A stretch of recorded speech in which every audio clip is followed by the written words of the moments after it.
We've had a car hit in the driveway. We've had 2 demolished parked on the street. And that's just a couple of the complaints that neighbors along one road say that they've seen over the years in their neighborhood on the city's southwest side.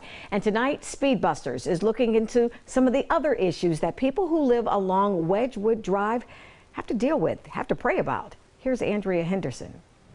Well, I talked to a lot of neighbors who live along Wedgewood Drive, and not everyone wanted to talk on camera, but they all agreed on one thing: that road is dangerous. One woman tells me a car has ended up in their front yard not once, but 4 separate times because of speeding. We were sitting here eating supper, and all of a sudden I said, "Oh."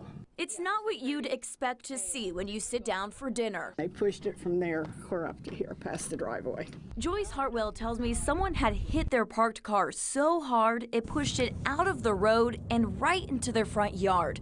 But the scariest part, it's happened multiple times. We've had a car hit in the driveway. We've had 2 demolished parked on the street. We had a lady come up in the yard, and if it wasn't for the flower bed, she would have been in the house.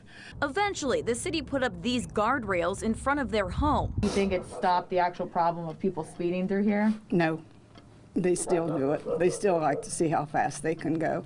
Neighbor Carolyn Butcher witnessed just how fast drivers can go when she watched another car take down a utility pole. This one right here. This one right here. After she heard the loud bang, I looked up to the street, and a little white car was just pulling away, and everything dragging.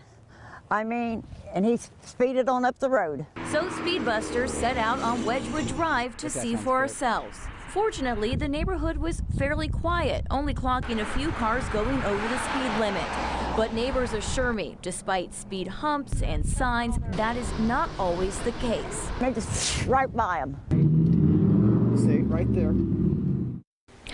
And like you saw at Joyce's home, other neighbors say they've been pushing the city to get those guardrails along other parts of the road, but so far they haven't had any luck.